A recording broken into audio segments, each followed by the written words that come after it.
नमस्कार दोस्तों, नमस्कार मित्रों। मैं आपका स्वागत करता हूं अपने चैनल में जिसका नाम है स्टडी विद मयंक। तो हमने बहुत पहले टॉपिक्स किए थे, बहुत सारे।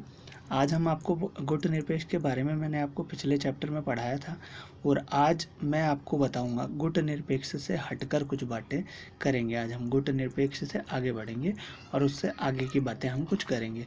तो जैसे गुट निरपेक्ष की बातें हम हटकर करेंगे उससे, तो आज हम 9 अंतर्राष्ट्रीय आर्थिक व्यवस्था के बारे में आपको बताएंगे। नई अंतर्राष्ट्रीय आर्थिक व्यवस्था क्या थी? तो नई अंतर्राष्ट्रीय आर्थिक व्यवस्था क्या थी? गुट निरपेक्ष मतलब आंदोलन हुआ। क्यों? क्योंकि वो ऐसा आंदोलन था जिसने क्या किया, दोनों महाशक्तियों से क्या कर रखा, दूर रखा। किसको? भाई जो नवनिर्मित राष्ट्र से उन्हें दूर रखा। तो इसमें आप पढ़ेंगे कि क्यों दूर रखा गया और ये नौ आर्थिक व्यवस्था क्या थी, नौ अंतर्राष्ट्रीय आर्थिक व्यवस्था थी क्या, और उसमें हम क्या जानेंगे। जैसे आपने देखा 1961 में बेलग्रेड का सम्मेलन हुआ और 1961 के सम्मेलन में गुट निरपेक्ष एक प्रभावी आंदोलन बन चुका था। उसी प्रकार से गुट निरपेक्ष आंदोलन को तटस्थता की नीति का आंदोलन भी कितने लोगों ने कहा, परंतु ये सही नहीं है। अगर आप पढ़ेंगे तो गुट निरपेक्ष देश शीत युद्ध के दौर में केवल मध्यस्थता करने वाले देश नहीं थे। पहली बात तो गुट निरपेक्ष के देश जो थे वो शीत युद्ध में मध्यस्थता नहीं कर रहे थे। गुट निरपेक्ष आंदोलन में सम्मिलित अधिकतम देश अल्प विकसित थे। जिनका कम विकसित माना जाता था वो सारे देश गुट निरपेक्ष आंदोलन में सम्मिलित हुए थे और उनको इसी श्रेणी में रखा जाता था। इन देशों के सक्षम चुनौतियां अधिक रूप से और अधिक विकास करने में अपनी जनता से निर्धनता से उभरने की थी। इनमें ये चुनौती नहीं थी कि कौन सा देश कहाँ जाएगा, क्या होगा क्या नहीं। इनके पास सबसे अधिक चुनौती थी कि हमारे देश में निर्धनता कैसे कम हो, अर्थात गरीबी कैसे कम हो। जो अधिक ज़्यादा गरीब है, एक तो हमने अभी नई नई आज़ादी प्राप्त की है, इसको कैसे हम बनाए रखें। तो नव स्वतंत्र देश की आज़ादी के हिसाब से नई आर्थिक विकास महत्वपूर्ण था। बिना टिकाऊ विकास के कोई सही मायने में स्वतंत्र नहीं रह सकता था। उसे अमीर देशों पर आश्रित रहना पड़ता था। इससे वह उपनिवेशक देश भी हो सकता था जिससे राजनीतिक आज़ादी प्राप्त की गई हो। जिससे अभी अभी राजनीतिक आज़ादी उसने प्राप्त की है, हो सकता है वापस थोड़े दिन में चलकर वो वही बन जाए, इसीलिए उसे डर लगता रहता था। इसी भावना से नौ अंतर्राष्ट्रीय आर्थिक व्यवस्था की धारणा का उदय हुआ। नौ अंतर्राष्ट्रीय आर्थिक धारणा का उदय नौ अंतर्राष्ट्रीय आर्थिक धारणा के उदय में 1972 में संयुक्त राष्ट्र संघ के व्यापार और विकास से संबंधित united nation firms on trade and development UNCTAD united nation firms and trade development united nation firms and trade development. तो फर्म्स एंड ट्रेड डेवलपमेंट के लिए, फर्म्स एंड अनटाग्ड के लिए क्या बना, एक नियम बना। चलिए आपको बताते हैं अनटाग्ड क्या है। UNTAD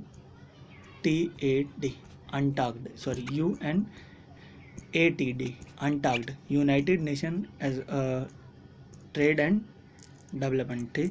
United nation on trade and development, ये हमारा बना अनटाग्ड। अनटाग्ड ने क्या किया, कुछ नियम कानून बनाए और वो नियम कानून क्या थे, तो इस प्रकार थे। शीर्षक में एक रिपोर्ट पेश की गई। अनटाग्ड ने एक रिपोर्ट पेश की और इस रिपोर्ट में उन्होंने क्या किया, वैश्विक व्यापार प्रणाली में सुधार का प्रस्ताव दिया गया और इस रिपोर्ट में बताया गया कि सुधार किन किन चीज़ों में होना है और कैसे कैसे सुधार होना है, किन किन चीज़ों में सुधार किया जाएगा और कैसे कैसे सुधार किया जाएगा, उनके बारे में बताया गया। तो जब इसके बारे में यहाँ पर डेवलपमेंट शीर्षक में बताया गया तो वैश्विक व्यापार प्रणाली ने सुधार का प्रस्ताव दिया। इस रिपोर्ट में बताया गया था कि सुधार में क्या क्या सुधार किए जाएंगे, पहली बात। दूसरा बताया गया यहाँ पर जब इन्होंने दी ना, तो on trade and policy development के शीर्षक में एक रिपोर्ट में पेश किया गया कि नवनिर्मित जो देश हैं उनके लिए कुछ विकास के कार्य किए जाएंगे। तो क्या क्या हो सकते हैं जिनसे उनको ना लगे कि जो आर्थिक महाशक्तियां हैं वो उन पर पुनः कब्जा कर रही हैं, उनको ना लगे आर्थिक महाशक्तियों के पुनः कब्जा से वो क्या कर दें, बच जाएं। तो ऐसा उनको क्या लग रहा था, तो उन्होंने यहाँ पर जो अनटाग्ड ने पेश की रिपोर्ट, तो उसमें कहा कि जितने भी अल्प विकसित मुल्क हैं अपने प्राकृतिक संसाधन पे खुद नियंत्रण पा सकते हैं। जितने भी अल्प विकसित मुल्क हैं वो खुद नियंत्रण पाएं और जिनका दोहन पश्चिमी देश करते हैं वो खुद करेंगे, उनके लिए उनका ही रहेगा। दूसरा इन्होंने कहा कि अल्प विकसित देशों को अब अपने सामान को पश्चिमी देश में बेचने का मतलब लाइसेंस मिल गया है ताकि वो उनका व्यापार भी बना रहे और उनके यहाँ से गरीबी भी दूर हो सके। उसके बाद तीसरा जो कहा गया, पश्चिमी मुल्कों में जो पश्चिमी मुल्कों से जो वो टेक्नोलॉजी मंगाते हैं ना, तो उनकी रेट्स क्या किए जाएंगे, कम किए जाएंगे, लागत मूल्य उनका कम होगा जिससे वो उसको मंगा सकें। और लास्ट में क्या कहा गया, चौथा पॉइंट, अल्प विकसित मुल्क अंतर्राष्ट्रीय आर्थिक संस्थाओं में भूमिका बढ़ेगी। जितनी भी अंतर्राष्ट्रीय संस्थाएं हैं ना, उनमें जितने भी अल्प विकसित मुल्क हैं उनकी क्या बढ़ेगी, यहाँ भागीदारी बढ़ेगी। और ये किसने सुनिश्चित किया, ये सुनिश्चित किया हमारा क्या कहते हैं, हमारे अंटाक्ड ने। और अंटाक्ड किसका फर्म है, अंटाक्ड फर्म है यूएनओ का। तो ये समस्या यूएनओ ने यहाँ रखी और यूएनओ ने ये सोचने की कोशिश की। अगर आपको अच्छा लग रहा है तो आप लाइक कर दें, लाइक के साथ साथ चैनल को सब्सक्राइब भी कर दें, क्योंकि जब तक सब्सक्राइबर नहीं बढ़ते तब तक मज़ा नहीं आता। चलिए आगे पढ़ाते हैं आपको। गुटनिरपेक्ष का स्वभाव धीरे धीरे बदला और इसमें आर्थिक मुद्दे को ज़्यादा महत्व दिया जाने लगा। गुटनिरपेक्ष का जो स्वभाव था वो बदला। पहले इसमें दूर रहने की नीति थी, परंतु अब दूर तो नहीं रहने की थी, दूर तो रहना ही था, साथ साथ विकास भी करना था। तो इन्होंने जो सम्मेलन हुआ 1961 में बेलग्रेड में, आर्थिक मुद्दे पर अधिक अहम थी। जो जोर दिया गया वो ज़्यादा जोर दिया गया आर्थिक मुद्दों पर, क्योंकि आर्थिक ही सब कुछ इस पर इम्पोर्टेंट था। मध्य आर्थिक मुख्य उठे, इसके फलस्वरूप गुटनिरपेक्ष आंदोलन आर्थिक दबाव समूह बन गया। अब एक जो आंदोलन था वो आर्थिक दबाव समूह बन गया। सन 1980 के दशक के उत्तरार्ध में 9 अंतर्राष्ट्रीय आर्थिक व्यवस्था के बनाए चलाए रखने का प्रयत्न कमजोर पड़ गए। इसके प्रमुख कारण विकसित देशों द्वारा किए गए तीक्ष्ण और किए गए उपाय थे। जो विकसित देशों ने हमारे जो विचित्र प्रकार के उपाय किए थे, उनके कारण जो 9 आर्थिक देश थे विकसित देशों का अब विरोध शुरू हो गया था। क्या शुरू हो गया था, विकसित देशों का विरोध शुरू हो गया था, उसका विरोध करने लगे। इसका प्रमुख कारण था कि विकसित देशों द्वारा किया जा रहा विरोध, विकसित देश का एक सुर विरोध कर रहे थे। जितने भी विकसित देश थे ना, वो इस गुटनिरपेक्ष का विरोध करने लगे। क्यों विरोध करने लगे, क्योंकि गुटनिरपेक्ष क्या कर रहा था, गुटनिरपेक्ष एक ऐसा आंदोलन बन चुका था जो ना तो किसी एक खेमे में शामिल हो रहा था और ना दूसरे को शामिल होने दे रहा था। क्यों, क्योंकि नवनिर्मित राष्ट्रों को उनसे बचाना चाहता था। किससे, तो पुनः उपनिवेशवाद से बचाना चाहता था। इसीलिए इसने गुटनिरपेक्ष आंदोलन की स्टार्टिंग की। गुटनिरपेक्ष मुल्कों ने उनका विरोध किया और अपनी पूरी ताकत से उनके परिश्रम किया कि भाई कोई भी व्यक्ति, जो कोई भी है, चाहे वो मैं हूँ चाहे आप हैं, कोई भी इस गुटनिरपेक्ष के आंदोलन की तरफ आओ, क्योंकि अभी आपने अंग्रेजों से अभी आज़ादी प्राप्त की है। कहीं आप इस वॉर के चक्कर में, इस कोल्ड वॉर के चक्कर में खुद ना अटक जाओ। अगर आप कोल्ड वॉर के चक्कर में खुद अटक गए ना, तो आप ना इधर के रहोगे ना इधर के। इधर वाला पावर डिसीजन लेगा, इधर वाला पावर डिसीजन लेगा। ठीक है, चलिए इसके बाद क्या हुआ, यहाँ पर बहुत इंपॉर्टेंट वर्क होगा। इसके बाद हम शीत युद्ध और भारत की स्थिति पढ़ेंगे। शीत युद्ध और भारत की स्थिति क्या थी, शीत युद्ध में भारत का क्या इंपॉर्टेंट रोल था, इसके बारे में हम जानेंगे। तो शीत युद्ध और भारत की स्थिति के बारे में आते हैं। शीत युद्ध के दौर में गुटनिरपेक्ष आंदोलन के नेताओं के रूप में भारत 2 स्तर पर अपनी महत्वपूर्ण भूमिका निभाई। गुटनिरपेक्ष आंदोलन के नेता पर भारत ने 2 स्थिति पर, पहला, भारत सजग सक्रिय रूप में अपने दोनों महाशक्तियों को खेमेबंदी से पृथक रखा। पहला कि भारत कभी दोनों पक्षों में नहीं गया, ना इधर गया और ना इधर गया, दोनों में से किसी पक्षों में नहीं गया भारत। और भारत ने हमेशा अपने आप को अलग रखा, मतलब दोनों खेमों से अपने आप को अलग रखना, दोनों में से किसी खेमों में ना जाना। पहली बात भारत ने ये की। और दूसरा भारत ने उपनिवेश के चुंगल से स्वतंत्र 9 राष्ट्रों को महाशक्तियों के खेमे से जाने से विरोध किया। जो जा भी रहा था उनका भी विरोध किया। भारत ने कहा कि तुम क्यों जा रहे हो यार, तुम क्यों जा रहे हो, तुम्हारी भी तो आज़ादी छीन सकती है, तुम क्यों जा रहे हो। तो भारत की नीति ने ना तो सकारात्मक थी और ना ही निष्क्रियता वाली। ऐसा नहीं था कि वो विरोधी करता था, नकारात्मक भी नहीं थी उसकी नीति और ना निष्क्रियता वाली थी कि एक जगह खड़ा रहे, ना ये भी नहीं थी। दोनों में से, मतलब गुटनिरपेक्ष आंदोलन सोच समझ के बनाया गया था। इसके विपरीत भारत शीतकालीन होड़ की जकड़ ढीली करने के अंतर्राष्ट्रीय मामले में सक्रिय रूप से हस्तक्षेप करने के हक में था और भारत ने दोनों गुटों के बीच मध्यस्थता को, मतभेदों को कम करने का काम किया था, ना कि उसे बढ़ाने का। जो गुटनिरपेक्ष आंदोलन था वो दोनों देशों के बीच में जो ये वॉर फैल रखी थी, इस वॉर को कम करने का नीति थी, ना कि उसे और बढ़ाने की। और भारत इसमें काफ़ी हद तक सफल भी हुआ और इसकी चेष्टा के आधार पर उसने मतभेदों को युद्ध का रूप लेने नहीं दिया कभी भी। जो जो मतभेद थे उन्हें कभी युद्ध का रूप नहीं लेने दिया, क्योंकि आधे से ज़्यादा जितनी भी न्यू डेवलपमेंट कंट्रियाँ थी, न्यू विकसित कंट्री थी, जिसे हम लोग विकासशील देश कहते, तो सारे विकासशील देशों को भारत ने अपने खेमों में खींच लिया, जिसको हम लोग गुट निरपेक्षता आंदोलन कहते हैं। अर्थात गुट निरपेक्ष मतलब है तटस्थ की नीति। तो अपनी तरफ खींच लिया सबको अपनी तरफ खींचने का मतलब ही यही था कि भाई गुट निरपेक्ष आंदोलन इसी प्रकार से चलेगा।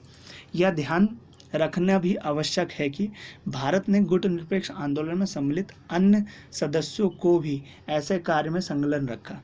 शीत युद्ध के दौर भारत ने निरंतर उन क्षेत्रीय अंतर्राष्ट्रीय संगठन को सजग बनाए रखने की चेष्टा की जो अमेरिका और सोवियत संघ के खेमे से नहीं जुड़े। जो अमेरिका और सोवियत संघ के खेमे से नहीं जुड़े थे ना, जितने भी अंतर्राष्ट्रीय संगठन थे, सब पर क्या किया था, भारत ने अपनी पैनी नज़र बनाई थी कि ये हमारी तरफ झुकाव रखे इनका।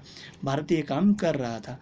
और नेहरू ने स्वतंत्र परस्पर सहयोगी राष्ट्र को सच्चे राष्ट्रकुल के ऊपर गहन विश्वास जताया, जो शीत युद्ध को समाप्त करने में नहीं ना सही पर उसकी जकड़ को ढीली करने में सकारात्मक भूमिका अदा की। नेहरू ने उन सब चीज़ों का काम किया जो एक गुट निरपेक्ष आंदोलन को ढीला कर सकते थे। कुछ लोगों ने समझा कि गुट निरपेक्ष अंतर्राष्ट्रीय का एक उदार आदर्श है, भारत असली हितों का मेल नहीं खाता। यह बात सही नहीं है। गुट निरपेक्ष का नीति कम से कम दो प्रकार से भारत के प्रत्यक्ष रूप से हित साधन किया, दो प्रकार से प्रत्यक्ष रूप से हित साधन किया था।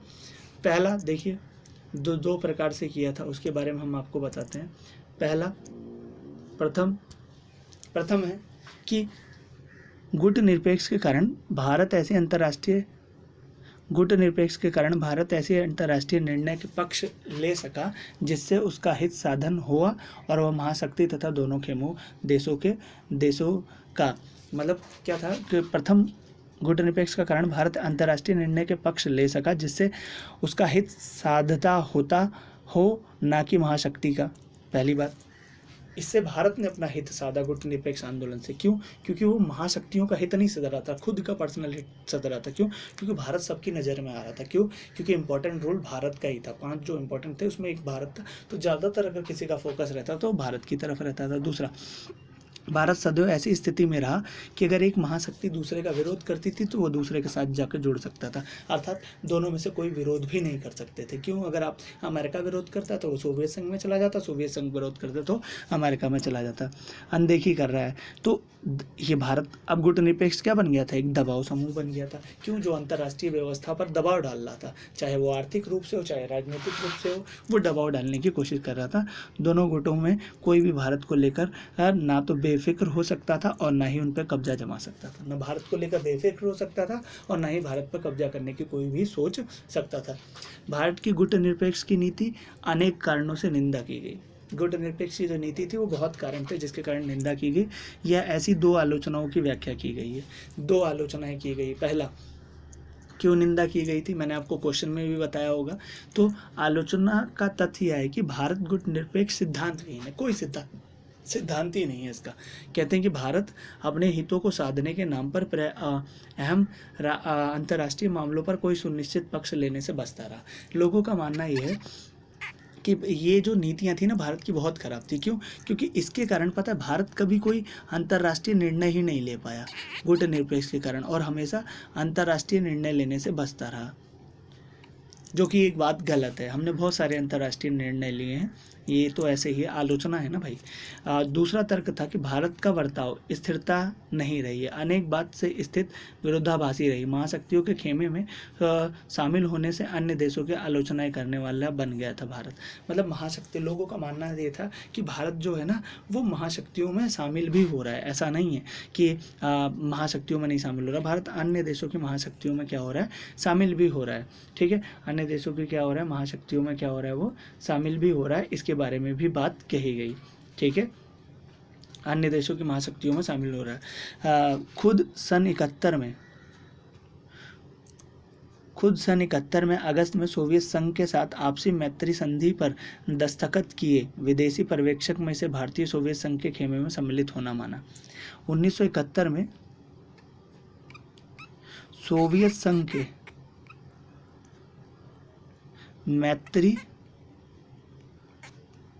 मैत्री संधि पर दस्तखत किए थे, जिसके कारण पता है अन्य देशों को क्या लगा, पता है, जिसके कारण अन्य देशों को लगा कि भारत अब सोवियत संघ के खेमे में शामिल हो गया, जबकि ऐसा कुछ नहीं था।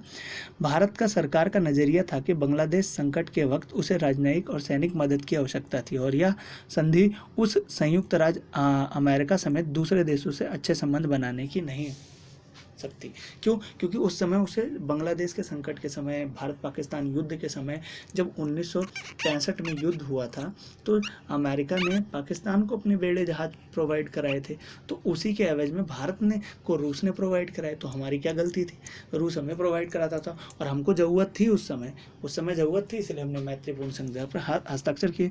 गुटनिरपेक्ष नीति शीत युद्ध में पनपी थी और 1990 के दशक के शुरुआती सालों में शीत युद्ध का खात्मा और सोवियत संघ के विघटन हुआ।